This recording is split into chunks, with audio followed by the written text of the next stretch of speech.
Hi, in this video I want to look at how to set up your guitar to play slide.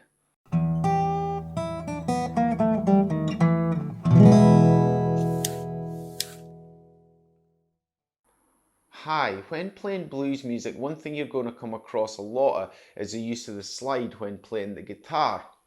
So many pieces of blues music use this, but because it has that wonderful sort of twangy, distorted sound to it when you're playing the notes.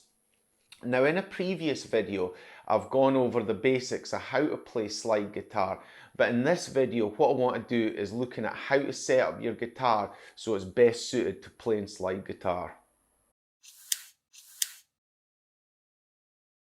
If you've watched my previous video on the basics of slide guitar, you'll have a good idea what to do when playing with a slide. If not, I'll just give you a quick overview of how to do it.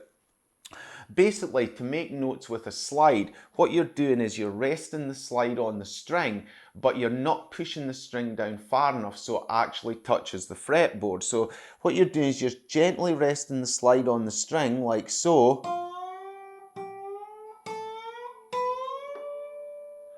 and sliding it up. You don't want to go near the fret or the fretboard, because what you get is you get a clanging sound when it all starts hitting the fretboard like this. And that's not the sound you want to be hearing when playing slide guitar. So basically what you want to do is make sure the slide's touching the strings with enough contact to make the note, but not pushing so hard that it's hitting the frets or the fretboard at the same time. Now, because of this, you have to set up your guitar in a certain way that would be advantageous to you playing like this.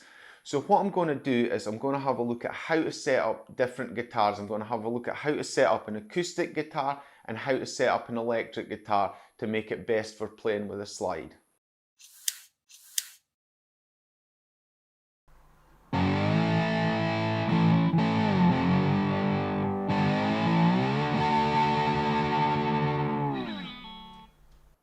Okay, first I want to have a look at setting up an electric guitar. The reason I want to have a look at an electric guitar first is because it's far easier to set up. Essentially what you're looking for when setting up a guitar to play slide is quite a high action on the strings. So if you have a look at this guitar here, you can see that the strings are actually quite high away from the fretboard. And that's really good because it means you can easily put the slide on the strings, make the notes without the fear of touching the fretboard and getting that awful ringing sound.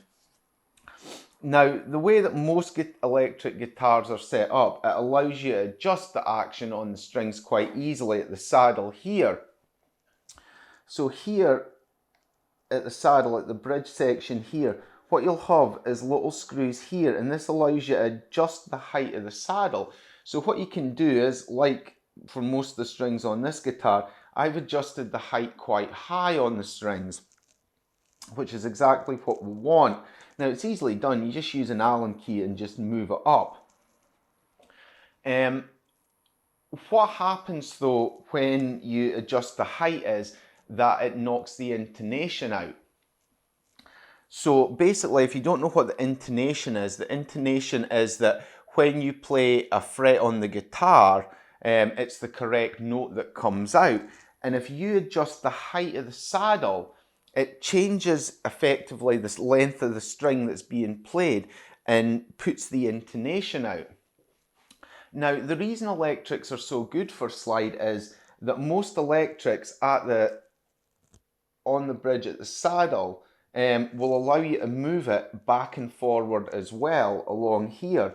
So you can use that to move it back and forward and adjust the intonation so that it's back to normal. So you set the saddles at their highest point and then you reset the intonation going in that way. And then you can actually get a high action on this guitar and keep everything in tune the way it's meant to be. So that means that when you put the slide over, say, fret 12, it's the correct note that's getting played. So that's basically all you have to do to get a nice setup on an electric guitar. adjust the saddles as high as you can, and then readjust the intonation here like that, so that the notes are all in tune. I'll do another video on adjusting intonation, but there's plenty of resources on the internet. So if you want to play slide on an electric and get a good setup, that's really all you have to do. Over and above that, the settings that you put on an electric guitar are entirely your choice. I mean, just now this has got a bit of distortion on it, this setting,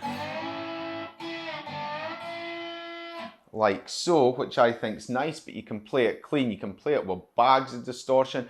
You really just have to find the sort of amp settings that suit you. But that's basically a brief overview of how to set up your electric guitar to play slide in the most advantageous way. Okay, I want to have a look at acoustics now, and acoustics are more problematic when setting up for playing slide because there's less options available. On an electric, you have quite a lot of adjustment over the bridge and the saddles. On an acoustic, you more often than not do not. If you take this one for instance, everything is pretty much fixed in place. The bridge piece does come out, but again, it has to be at a certain height or it'll knock out the intonation. There's no adjustment screws to alter the height of the bridge or to alter the saddles back and forward like you get on an electric. Okay, so what do you do about that? Well, if you want, you can just play the guitar as is, but if you have a look at this guitar here, you'll see the action is very low on it, especially as you get down to the nut here, the action becomes very low, and what you are likely to get is ringing like that, which isn't good and isn't what you want.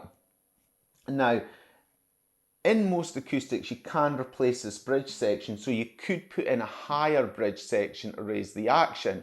However, that will knock out the intonation going up, and there's no real way to adjust that other than moving the entire bridge piece, but that's not really feasible. So if you were to put in a higher bridge section here, you could play it with the intonation out. You would just have to compensate for it when going up the neck, because remember, when playing slide, you're not actually using the frets. So you can do it that way. Another option, as well as the bridge, you can replace the nut at this end here. So you could put a higher nut in place here to raise the action, or you could do both. So that's another option you could have a look at. And that would raise the action. Again though, that would knock the intonation out. Other options with acoustic is you could put on slightly lighter gauge strings on it. Because they're thinner, there would be more distance from the fretboard, and that would give you a wee bit more free play. Over and above that, there really isn't a huge amount you can do. Another option is to find a more specific acoustic guitar that's built more specifically for playing slide. So this is just a standard acoustic here and isn't really, you know, designed for playing slide. But if we'll get, switch over here, if we'll get this guitar here, this has been specifically more designed for playing slide because it's a resonator, and you tend to play resonators with a slide quite a lot. So what you'll find with this guitar is when you look down it like so, the action is a wee bit higher and the nut is a wee bit higher too. So although there isn't a huge amount of extra free play on it, there is a wee bit more, and it does afford you a wee bit more ease when playing slide guitar. Another thing is your technique as well. The more skilled you are at playing slide, the easier it is to make the notes using the optimum amount of pressure on the string. Not too little, not too much. And in that way you can get away with a slightly lower action. So if you are learning to play slide, I would definitely recommend starting to learn on an electric where you can put the action up a bit, and then move on to acoustic and look at different options for setting up your acoustic. Like I said, raising the bridge, raising the nut, and learn to play perhaps with the intonation slightly out. Okay, that's really all I want to say about setting up your guitar to play slide. If you're a beginner with this, I would recommend using an electric to start out because you have far more control over the bridge, and it can allow you to raise the action and make it easier to play until you get the hang of it. One other thing I would recommend that's not to do with the guitar is the type of slide you use. Now, I tend to use this glass slide like this, and as you can see, it has a slight curve to it. And what this does is it allows it to match the radius of the fretboard. So if you look at a guitar like so, what you'll see is that there's a slight radius on the strings like so. And when you're playing it with a straight slide, what you tend to do is push down the middle strings enough, but don't push down the outer strings. And that means you get that clanging noise on the outer strings, especially if you're playing through all the strings at once. So I would recommend, if you want, getting one of these curved slides, and that can make it far easier. However, again, if you're playing with an electric, you might prefer using a straight slide like this, where it's actually, there's no curve at all to it. And again, if you're setting up your bridge to a certain action, you can actually adjust the saddles to take out the radius of the strings so that the strings are completely flat, and that would make it far easier to play with a flat slide like the metal one. But that's all I really want to show you here. If you have a look at my other video on the basics of how to play and then get your guitar set up, I'm sure you'll get the hang of slide guitar. It's really not as difficult as some people make out, and it's something you should be able to pick up quickly, just with a little bit of knowledge and a little bit of practice.